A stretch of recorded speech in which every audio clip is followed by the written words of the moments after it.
Nós vemos a carta de Tiago, o capítulo 5, o verso de número 12. Tiago 5,12, a minha versão é a Nova Almeida atualizada, diz assim a palavra do Senhor.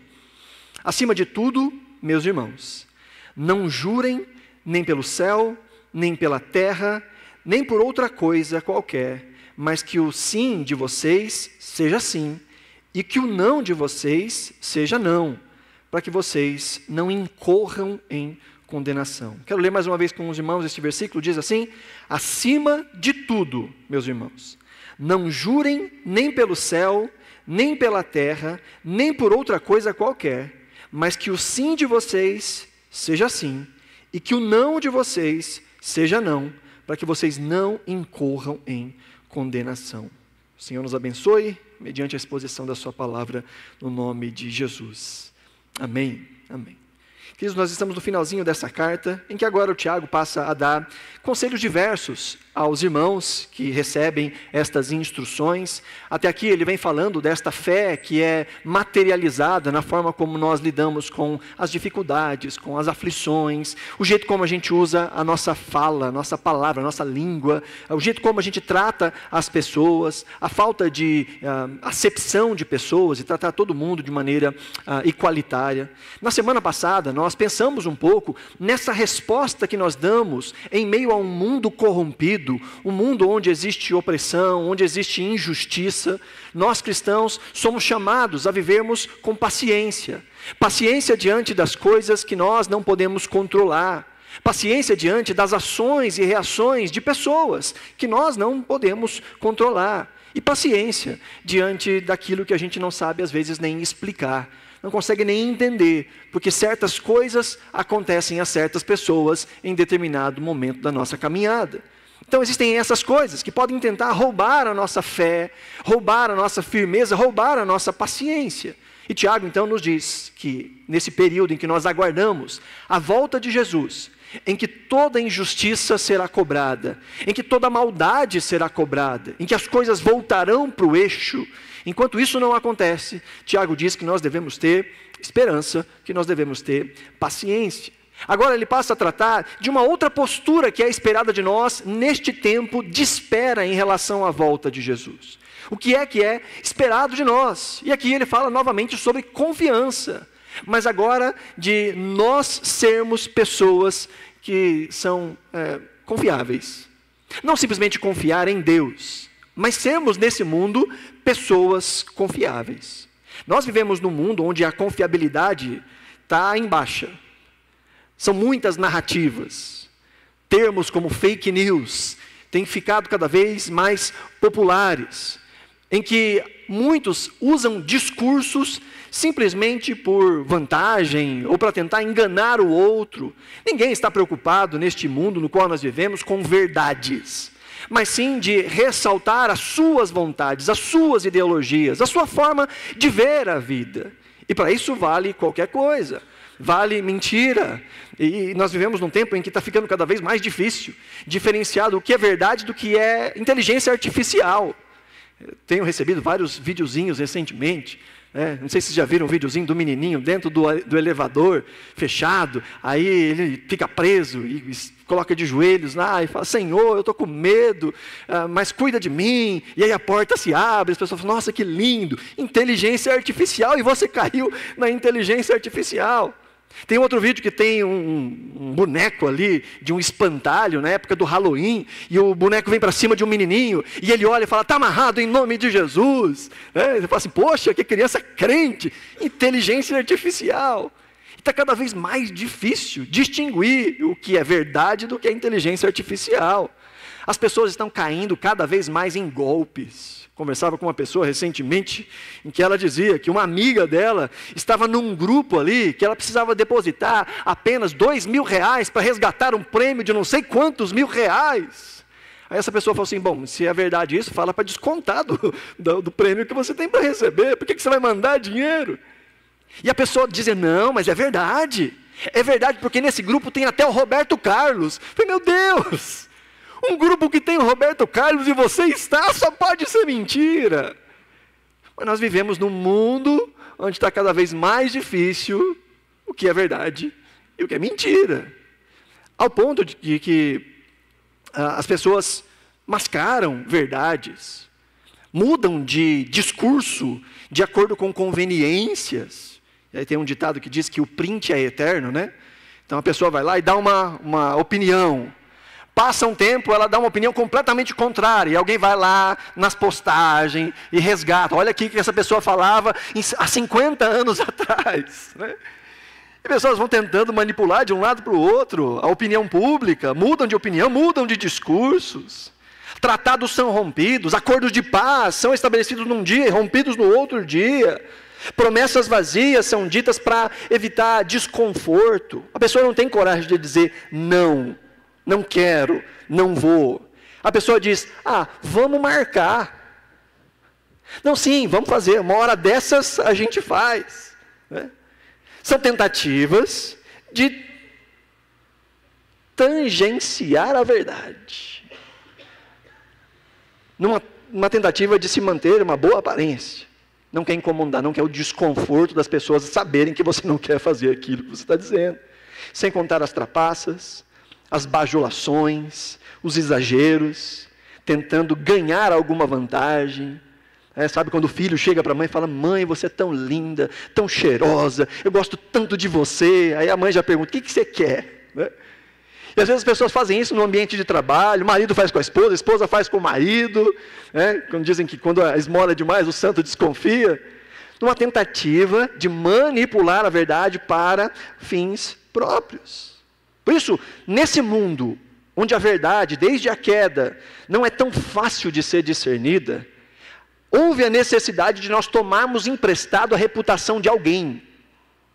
Uma vez que a nossa própria reputação é manchada, no mundo no qual nós vivemos, nós tomamos emprestado a reputação dos outros através de juramentos. Juramentos são isso.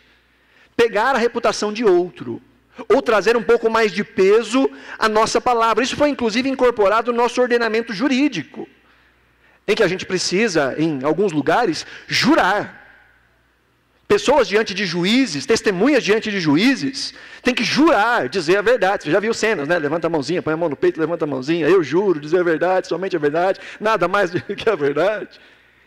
Em alguns lugares, alguns filmes, a gente vê a pessoa põe a mão em cima da Bíblia, eu juro dizer a verdade, né? Em outros ambientes, onde juramentos acontecem, por exemplo, casamento é um juramento, é uma cerimônia de juramento, diante do povo, diante de Deus. Os contratos são juramentos, em que nós tomamos emprestado o nome do Estado, o país, ao ponto de dizer assim, olha, eu estou fazendo com essa pessoa um compromisso, mas a minha palavra não é suficiente. Eu não sou tão de confiança assim para essa pessoa. Então eu vou diante do Estado, assino um papel, olha, o Estado está vendo que eu estou aqui fazendo este compromisso. E se eu quebrar, o Estado tem o direito de me processar por eu quebrar o meu compromisso. Juramento. Isso que é juramento. Em alguns casos a gente chama avalistas. O que são os avalistas? Gente que fala, olha, pode vender para ele, porque se ele não pagar, eu pago com alegria, porque eu tenho crédito. Que é isso? Juramento. Uma vez que desde a queda nós fomos tocados pelo pecado e não somos tão dignos de confiança assim, os juramentos vêm a partir daí. Então o texto que está diante de nós, Tiago está tratando exatamente sobre isso. Ele fala para não jurar, mas não é que jurar seja pecado, não, muito pelo contrário. O que é um juramento? De novo, um juramento, o termo mais correto, à luz da Escritura, seria chamar a Deus como testemunha e garantidor da nossa promessa. É como se nós estivéssemos dizendo, aquilo que eu falo é tão verdade, é tão correto, é tão digno de confiança, que eu chamo os céus, que eu chamo Deus como minha testemunha, e eu me coloco debaixo da sua mão, para que Ele coloque sobre mim juízo, caso eu não cumpra o que eu estou dizendo. Isso que é juramento, biblicamente falando. E Deus não proíbe juramento. Sabia disso? Deus não proíbe juramento. Na verdade, tem muito juramento na Bíblia. Basta você ler o primeiro livro, leia Gênesis, e você vai ver muito juramento acontecendo. Por exemplo, há um momento em que Abraão, já velho, seu filho Isaque não tem esposa. Então ele chama o seu servo e ele diz, olha, jure que você vai até os meus parentes buscar uma esposa para Isaque. Né? E tem até uma cena esquisita, né? Ele fala, põe a mão debaixo da minha coxa. Era o jeito de jurar naquela época, né? Hoje as pessoas levantam a mão, eu juro. Naquela época o servo põe a mão debaixo da coxa do seu senhor. Fala, eu juro que eu vou fazer isso. Há outros momentos, por exemplo, quando Isaque está ali na terra dos filisteus, e ele prospera na terra dos filisteus, ali em Gênesis capítulo 26, e diante disso os filisteus ficam com medo de Isaque, e falam, Isaque, não faça mal contra a gente, jure que você não vai fazer mal contra nós. Isaque jura. Quando Jacó, já bem velhinho, encontra o seu filho José, lá no Egito, ele fala, José, jure que o meu corpo não ficará aqui no Egito. Jure que eu serei sepultado lá onde Abraão foi sepultado, lá em Canaã. Eu não quero que os meus ossos repousem aqui no Egito. Jure, José. E José jura. Tem muito juramento. Porque os juramentos eram colocados nesses momentos solenes. Sabia que o próprio Deus jura? O próprio Deus jurou. Nós vemos em Gênesis capítulo 15, a aliança que Deus faz com Abraão. E quando Hebreus vai falar sobre este caso, lá em Hebreus capítulo 6, nos versos 13 em diante, presta atenção no texto, Hebreus 6, 13 diz assim, pois quando Deus fez a promessa a Abraão, visto que não tinha ninguém superior por quem jurar, jurou por si mesmo, dizendo, certamente eu o abençoarei e multiplicarei os seus descendentes. E assim, depois de esperar com paciência, Abraão obteve a promessa. Porque as pessoas juram pelo que lhes é superior, e o juramento, servindo de garantia, põe fim a toda discussão. O autor de Hebreus diz, Deus, para garantir para Abraão que a sua aliança era real, era verdadeira, olha só, Deus se submeteu a um juramento. E ele diz de maneira clara, quando alguém jura por algo que é maior a ele mesmo. Ele está pegando emprestado a autoridade daquele que é maior. Então o autor de Hebreus diz, como Deus não tinha alguém maior, ele jurou por si mesmo. Eu juro por mim mesmo. A gente fala, juro por Deus, e Deus fala assim, eu juro por eu. Né? Mas por quê? Porque Deus não é de confiança? Não, não é isso. É que Deus estava mostrando que aquilo que ele estava falando com Abraão era profundamente sério. Porque os juramentos são para esses momentos solenes. E eles deveriam ser usados em juramentos solenes, em ocasiões solenes, para mostrar a intensidade e a responsabilidade daquilo que estava sendo acordado. Deus mostra solenidade e seriedade, e os nossos juramentos também deveriam ser assim. Mas quais são os limites do juramento, segundo a Escritura? Bom, primeiro, só devem ser usados em ocasiões, de fato, solenes. Diante de atos que sejam profundamente solenes. Em segundo lugar, eles têm que ser feitos apenas em nome do Senhor. É assim que a Bíblia nos ensina. Deuteronômio capítulo 6, verso 13, diz assim, temam o Senhor, o seu Deus, sirvam a Ele e jurem somente pelo seu nome. É Deus falando ao seu povo. Na hora de jurar, jure somente pelo nome de Deus. Deuteronômio 10, 20 diz, temam o Senhor, o seu Deus, e sirvam a Ele, sejam fiéis a Ele e jurem somente em seu nome. Ele fala, Jean, mas espera aí, não estou entendendo. Eu aprendi a vida inteira que é errado jurar. Então a gente tem que ler a Bíblia direito. Porque a Bíblia não diz que é errado jurar. A Bíblia nos ensina que é errado ser um falso jurador. Que é errado jurar, ou melhor, prometer e não cumprir. É isso que a Bíblia nos diz. Olha o que diz Deuteronômio 23, 21. Diz assim, se fizerem um voto ao Senhor, o seu Deus, não devem demorar a cumpri-lo, porque o Senhor, seu Deus, certamente exigirá de vocês, e vocês serão culpados de pecado. Olha o verso 22.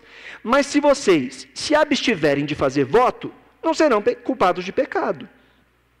O que proferiram com seus lábios, isso vocês devem guardar e cumprir, porque livremente fizeram um voto ao Senhor, o seu Deus, com as palavras que disseram.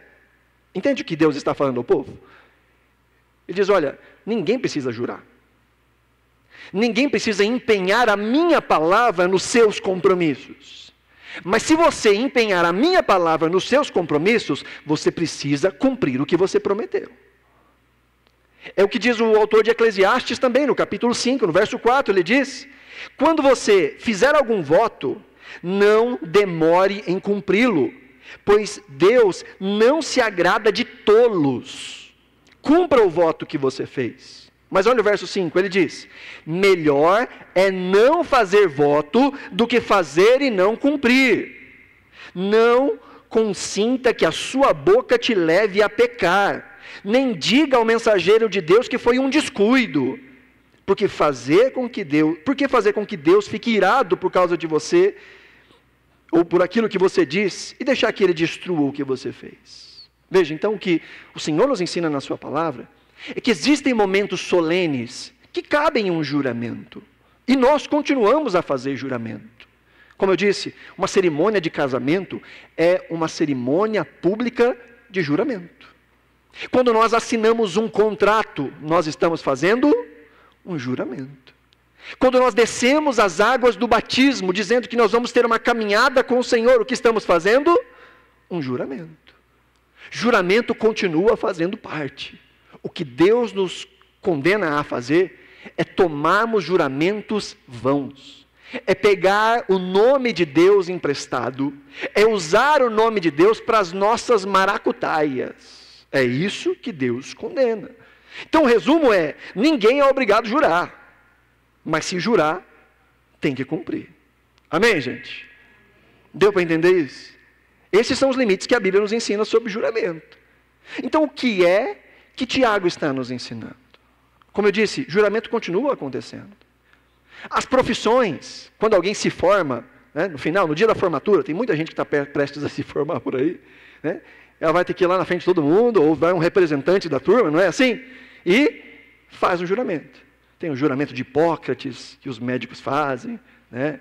Tem vários juramentos na área do direito, os professores, vários juramentos, dizendo que há um compromisso de viver aquela profissão da maneira mais ética, mais correta possível. Então, juramentos continuam acontecendo. Mas o que Tiago está trazendo aqui é ecoar o ensino de Jesus. Presta atenção nisso. Ao longo de toda a carta de Tiago, várias são as vezes que Tiago recorre ao Sermão do Monte. Até esse ponto, os evangelhos ainda não haviam sido escritos. A carta de Tiago é escrita antes de todos os evangelhos. Mas Tiago está em todo o tempo resgatando coisas que Jesus falou. Inclusive no Sermão do Monte, no capítulo 5, Jesus fala também sobre não jurar. Lá em Mateus capítulo 5, verso 33, as palavras de Jesus são assim: vocês também ouviram o que foi dito pelos antigos. Não façam juramento falso, mas cumpram rigorosamente aquilo que você jurou ao Senhor. Verso 34, Jesus diz: eu, porém, lhes digo, não jurem de modo algum, nem pelo céu, pois é o trono do Senhor, nem pela terra, porque é o estrado dos seus pés, nem por Jerusalém, porque é a cidade do grande rei. Não jure pela sua cabeça, porque você não consegue tornar branco ou preto nenhum fio do seu cabelo. Na época não tinha Grecin 2000 ainda, né? Não tinha tintura de cabelo, você não consegue nem mudar a cor do seu cabelo. E ele diz no verso 37, que a palavra de vocês seja sim, sim, não, não, e o que passar disso vem do maligno. Fala assim: Jean, mas você acabou de falar que a Bíblia não condena o juramento, e agora Jesus está falando, não jurem. Jesus está falando, não jurem. Tiago também está falando, não jurem. E é bom nós entendermos o contexto em que tudo isso aqui está sendo dito. Tanto no contexto de Jesus, quanto no contexto de Tiago. Presta atenção que isso é muito sutil e continua sendo muito relevante para nós nos dias de hoje. Ele diz, Tiago, no capítulo 5, verso 2, ele diz: não jure nem pelo céu, nem pela terra, nem por qualquer outra coisa. Presta atenção. Não jure nem pelo céu, nem pela terra, nem por qualquer outra coisa. Jesus vai dizer: não jure pelo céu, não jure pela terra, não jure por Jerusalém, não jure pela sua cabeça. Veja, Jesus está dizendo: não jure por outras coisas. Lembra? O juramento era somente em nome do Senhor. E Jesus está dizendo: não jure por mais nada. E por que Jesus está dizendo isso? E é aqui que está o pulo do gato. Os fariseus, a essa época, tinham desenvolvido um jeitinho Na mentalidade farisaica era o seguinte: bom, se eu jurar em nome de Deus, eu tenho que cumprir. Mas, se eu jurar por outra coisa, eu não preciso necessariamente cumprir. Tem alguns juramentos, esses são sim, ferro e fogo. Falei, tenho que cumprir. Mas tem outras coisas que não são bem assim também, né? Tem algumas coisas que dá para dar um jeitinho. Você fala assim, Jean, você está inventando. Não estou inventando, não. Mateus, capítulo 23, veja as palavras de Jesus em Mateus 23, 16. Jesus dizendo: ai de vocês, guias cegos que dizem, se alguém jurar pelo santuário, isso não tem importância. Mas se alguém jurar pelo ouro do santuário, fica obrigado por aquilo que jurou. Verso 17, ele diz, seus tolos, cegos. O que é mais importante, o ouro ou o santuário que santifica o ouro? Verso 18, ele diz, e vocês que dizem, se alguém jurar pelo altar, isso não tem importância. Mas se alguém jurar pela oferta que está em cima do altar, esse fica obrigado a cumprir o que jurou. Jesus diz, cegos. Qual é mais importante, a oferta ou o altar que santifica a oferta? Então ele diz no verso 20, portanto, quem jurar pelo altar, jura por ele e por tudo que está sobre ele. Quem jurar pelo santuário, jura por ele e por aquele que habita no santuário.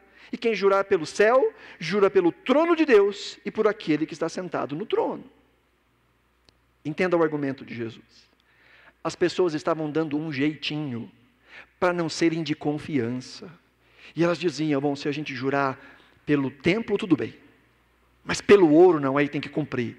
Então tinha alguns juramentos que falavam assim, eu juro pelo templo que eu vou fazer tal coisa. Eu juro por Jerusalém que eu vou fazer tal coisa. Eu juro pela minha mãe mortinha atrás da porta, lembra dessa? Eu juro pelos meus filhos. E inventavam vários tipos de juramento para fugirem da responsabilidade de manterem a sua palavra. E Jesus está dizendo, tanto lá em Mateus 5, quanto aqui em Mateus 23, Jesus diz, gente, vocês estão loucos. Porque quando você jura pelo altar, você está jurando por algo que Deus santificou. Quando você jura pela cidade, você está jurando pela cidade que foi Deus quem santificou. Quando você jura pela sua própria cabeça, você não consegue transformar o seu cabelo em preto ou em branco. Você não consegue colocar cabelo na sua cabeça, a não ser por meio de cirurgia, né? Mas pela força da mente, você não consegue, você não tem controle. O que Jesus está dizendo é, tudo que é santo e você usa para jurar, vem de Deus. E tudo aquilo que é natural e você usa para jurar, foi Deus que fez. Então, no final das contas, tudo é feito diante de Deus. O que Jesus está ensinando, o que Tiago está ensinando, é um recurso muito simples, e eu acho que já ficou muito claro em todo o tempo. Jesus não está condenando o juramento. Tiago não está condenando o juramento. O que ambos estão condenando é a nossa incapacidade de sermos confiáveis. Diz, vocês fazem todo jeito para fugir das responsabilidades. Diz, quem faz isso, isso é coisa do maligno. É por isso que aí ele vai falar sobre essas diferenças que as pessoas tentam fazer. Um comentarista chamado William Barclay, comentando esse texto de Mateus, ele diz o seguinte, aqui está uma grande verdade eterna. A luz não pode ser dividida em compartimentos, em alguns dos quais Deus está e outros em quais Ele não está envolvido. Não pode haver um tipo de linguagem na igreja e um outro tipo de linguagem no lar. Não pode haver um tipo de padrão de conduta na igreja e um outro padrão de conduta no mundo dos negócios. O fato é que Deus não precisa ser convidado para certos departamentos da nossa vida e mantido fora de outros. Ele está em toda a parte, através de toda a vida. E toda a atividade da vida, Ele ouve não apenas as palavras que são ditas em seu nome, Ele ouve todas as palavras. E não pode haver qualquer coisa como uma forma de palavras que evite trazer Deus para qualquer transação. Todas as promessas são sagradas, se lembrarmos que todas as promessas são feitas diante da presença de Deus. O Barclay ele está dizendo, olha, não existem algumas promessas que são inferiores a outras promessas. Essas eu tenho que cumprir, aquelas eu não tenho que cumprir. E de novo, nós vivemos numa sociedade em que promessas são feitas de maneira muito frívola. Desde criança. O famoso, na volta a gente compra. Na volta a gente compra. É uma promessa. E a gente vai ensinando a próxima geração. Tudo bem mentir. Tudo bem ser alguém que não é de confiança. É por isso que tanto Jesus quanto Tiago falam isso de uma maneira muito categórica. Diz que seja o seu sim, sim, e o seu não, não. O que ele está falando com isso? Está dizendo que reputação é construída no dia a dia. Ser uma pessoa confiável é algo que a gente faz no dia a dia. Quando aquilo que a gente fala, a gente cumpre. Quando as promessas que a gente faz, a gente cumpre. Havia um tempo em que as pessoas diziam que os contratos eram feitos no fio do bigode. Né? Não tinha isso? Não, fulano falou, pode escrever, ele cumpre. É um sujeito de palavra.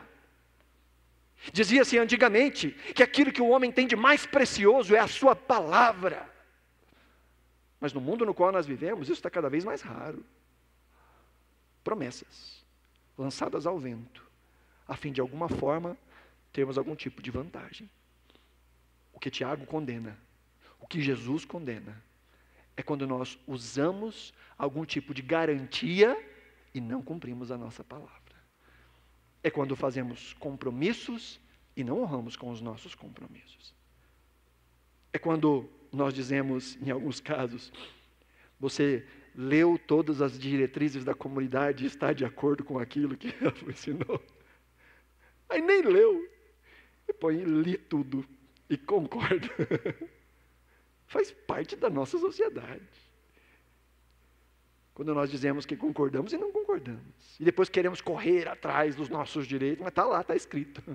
Às vezes nem nas letras minúsculas não está, está na letra grande, mas a gente nem lê, nem olha, nem faz questão dessas coisas. O que Tiago está nos ensinando é que o problema não está em jurar. O problema é porque é que nós precisamos jurar. E nós precisamos jurar porque não somos confiáveis. Tiago está dizendo que o problema não é jurar. O problema é não ser reconhecido como alguém que o sim é sim e que o não é não. Ao ponto de precisa pedir emprestado a reputação de outros para garantir a sua própria palavra. É isso. Esse é o resumo. Um ensino muito simples, mas que se perde na nossa cultura.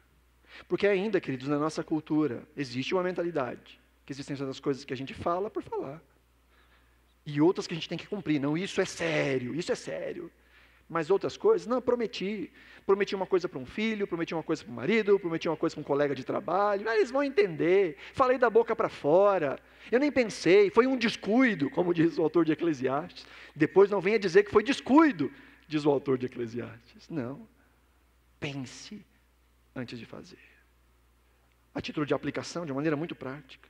Primeiro, que nós sejamos pessoas de palavra. Que sejamos pessoas confiáveis. Nesse mundo, enquanto aguardamos a volta de Jesus, e somos chamados à paciência, também somos chamados a sermos confiáveis. Pessoas que são sim e não e basta. Porque o que passa disso, quando eu digo sim, mas é não, e quando eu digo não, mas é sim, Jesus diz, isso é de procedência do maligno. Porque a essência de Deus é verdade. O caráter de Deus é verdade. E quando agimos com inverdade, estamos envergonhando o caráter de Deus. Estamos sendo maus representantes daquele que é a verdade. Na boca do crente não cabe mentira. Na boca do crente não cabe manipulação. Nem as grandes, nem as pequenas. Na boca do crente não tem mentirinha branca. Ah, eu não menti. Eu só não falei toda a verdade. Não, eu não menti, eu só omiti. Jesus está dizendo isso é coisa do diabo. Sim é sim, não é não. Transparência. Não quero, eu digo não. Eu não falo, vamos ver, vamos marcar, depois a gente olha. Não, é não. Ah, mas isso incomoda. Vão achar que eu sou chato. Melhor achar que você é chato de palavra do que bonzinho, mas não é confiável. Tiago diz o que passa disso. Isso traz juízo. Então que sejamos pessoas de palavra. Segundo, não prometa aquilo que você não tem a intenção ou que não consegue cumprir. Não prometa. Faz os cálculos. Pensa direito. Porque isso desemboca para uma outra coisa. Se prometeu, cumpra. Custe o que custar. Falei, me comprometi o corpo inteiro ao falar. Prometeu? Cumpra. Honre a sua palavra. Junto a isso vem uma outra questão, que é não seja avalista e fiador de ninguém, a não ser que você tenha o coração e a condição de dizer, se ele não pagar, eu pago e pago feliz. Porque ao emprestar o seu nome, você está dizendo exatamente isso. Eu juro que se ele não pagar, eu pago. Então não entre como avalista. Não entre como fiador. A não ser que você faça isso com consciência. É pecado? Não é pecado ser fiador de alguém. Não. É pecado ser avalista de alguém? Não é pecado. Mas a Bíblia diz que isso não é muito inteligente. Não é muito sábio. A não ser que você tenha condições e coração. Essas duas coisas. Condição e coração. Porque às vezes a pessoa tem condição, mas não tem coração para isso. Passar o resto da vida, aquele infeliz. Tive que me desfazer disso, daquilo, para poder pagar a conta daquele infeliz. Não, a conta é sua. Pôs seu nome no negócio. Jurou. Chamou o Estado e disse, ô Estado, olha aqui, ó, eu juro, tá? Se ele não pagar, eu pago, eu juro. E aí fica bravo com o outro. Não, você está na mesma. Por isso, não se meta nessas coisas, se não tiver condições e se não tiver coração. Em quarto, não invente desculpas quando não quiser fazer algo. Só fala, não, vou não. Não tenho a menor vontade. Não quero. Não posso. Tem um seriado que eu gosto muito, que a personagem, ela fala assim, em inglês funciona melhor, ela fala assim, eu queria, mas eu não quero. Eu tenho vontade, mas eu não quero. Ela fala assim, não vou fazer não. Queria, mas na verdade eu não quero não. Tenho vontade. Não invente desculpas.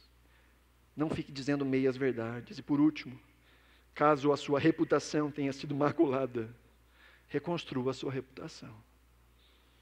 Peça perdão. Faça compensações. Vá atrás de pessoas às quais você quebrou a confiança. E compense de alguma forma. Porque os filhos de Deus são os filhos da verdade. E caminham pela verdade. E como representantes da verdade, mostram nesse mundo que existem verdades. Nesse mundo que relativiza tudo. Que verdade é aquilo que funciona para você, mas se não funciona para mim, tudo bem. Que relativiza tudo. Nesse mundo onde a verdade tem sido relativizada, a igreja de Deus e o povo de Deus são estes que continuam guardando princípios verdadeiros. E que dizem, nós somos dignos de confiança. Porque nós servimos a um Deus que é confiável. Um Deus que promete e cumpre. Então, ao fazermos votos, cumprimos os nossos votos. Ao dizer, este ano eu vou ler a Bíblia inteira, ainda que eu tenha que catar cavaco no meio do caminho, eu volto, parei, volta. Diz, não, esse ano eu não vou faltar em nenhum culto, eu prometi, no início do ano, a gente sempre faz essas coisinhas no início do ano, as resoluções. Aí no meio do caminho, para, né? Volta. Lembra de onde caíste, arrepende e volta à prática das primeiras obras. Porque como filhos da verdade, caminhamos na verdade. E assim não usamos o nome de Deus em vão. Jurar a Deus não é só quando eu digo eu juro por Deus. Mas cada vez que eu faço um compromisso, eu estou jurando diante da face de Deus. Amém?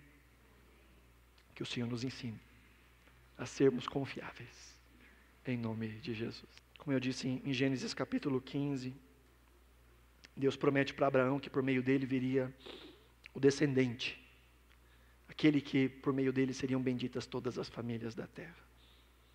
E ali nós vemos uma cena muito esquisita, em que Deus fala para Abraão, Abraão traz alguns animais, e Abraão traz os animais, e ele corta os animais do meio, e coloca uma parte de frente com a outra parte, é um negócio muito esquisito, sanguinário. E diz o texto que cai um profundo sono em Abraão, e à noitinha, uma fumaça pegando fogo, e uma tocha, passam entre aquelas carcaças cortadas de animais. E você fala, meu Deus, que negócio estranho.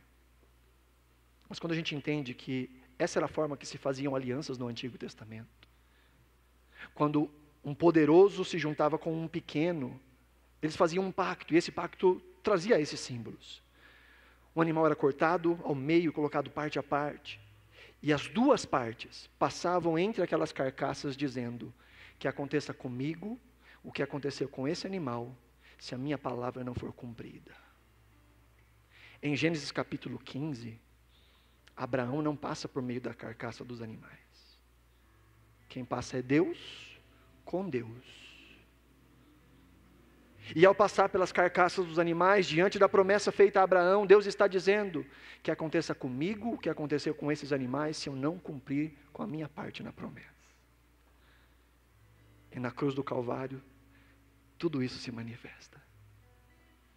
Na cruz do Calvário, o Deus de toda a glória está exercendo juízo sobre aquele que quebrou a aliança. Que era eu, que era você, éramos nós. Mas como não foi Abraão que passou, é ele mesmo que toma sobre si o peso da nossa quebra. O peso da nossa falta de confiança e de sermos confiáveis. Na cruz do Calvário, Deus assume o ônus da nossa culpa, porque Ele é digno de confiança. Aquele que prometeu que enviaria um descendente, e por meio dele seriam benditas todas as famílias da terra. Ele enviou o seu Filho, Ele enviou Cristo Jesus, e por meio dele, nós somos benditos. E nós que quebramos esta aliança, deveríamos ser rasgados, como aqueles animais destroçados. Mas Deus disse, eu entro no seu lugar. E na cruz, Cristo foi despedaçado pelos nossos pecados, para que por meio da sua fidelidade, nós fôssemos feitos filhos de Deus. Na cruz, vemos um Deus que é justo, sincero e verdadeiro. É por isso que aos filhos de Deus, não há nada que mais representem essa verdade, do que sermos pessoas da verdade. Gente que cumpre a palavra, gente que mantém o que diz.